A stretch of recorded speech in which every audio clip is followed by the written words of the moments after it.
Hey, good afternoon, everyone. I'm Greg Faranello of Amerivet Securities. Busy week ahead, already off to a busy start. We had Powell this morning at 8, nothing demonstrative in terms of monetary policy at the IMF. New York Fed President Williams, Governor Brainard, Vice Chair Clarida, obviously all very influential members in terms of the Fed's new policy framework. Last week, Vice Chair Quarles catching all the attention with regard to comments about the potential need for indefinite support of the U.S. government market, really around this notion of smooth market functioning, less so about the underwriting of U.S. government debt. But now let's go back in time. You go back to the crisis of '08, you look at the large-scale asset purchases. Now, this trend higher in U.S. government debt, which, by the way, is not a good one, especially at a time where our GDP has been severely hampered, really started over a decade ago. I mean, we could see, you can actually go back 2 decades if you want to, coming out of, early 2000, if you look at 2000. But if you look at this period of '08 to 16, coming out of the global financial crisis, our outstanding debt increased 8 to 10 trillion within that period of time. The Fed's balance sheet clearly going up. They tried to reduce it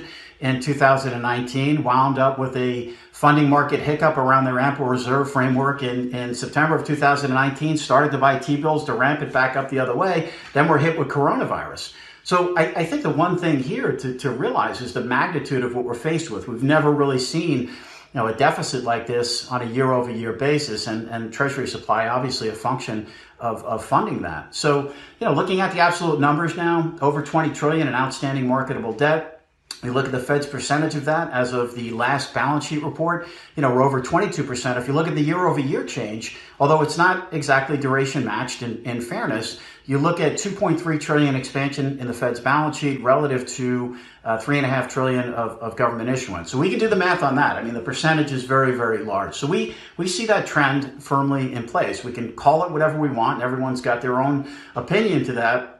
But we see the trend of the Fed continuing to point to the fiscal side of the equation short term, and at the same time continuing to support the issuance of that market as a clear trend and not going to change anytime soon. If we look to the fiscal side, Senate Republicans continue to go skinny. We all think in the end that the Senate Republicans will decide if a larger deal is reached between the administration and the Speaker of the House.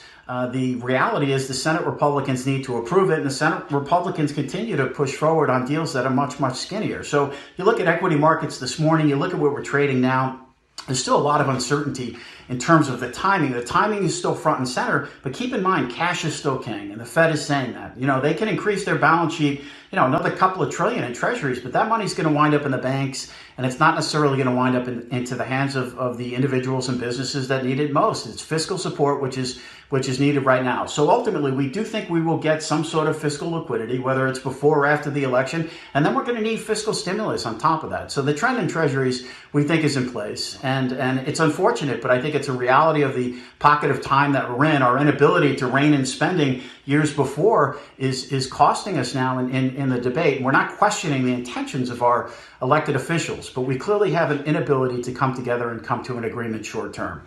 Heading further in the week, speaking of more Treasury supply, we will get a 20-year reopening. The housing data continues to come in very strong. We'll get another claims number. We have the presidential debate on Thursday. We get Services ISM on Friday. Have a great week. I'm Greg Faranello, and this is Money Minutes.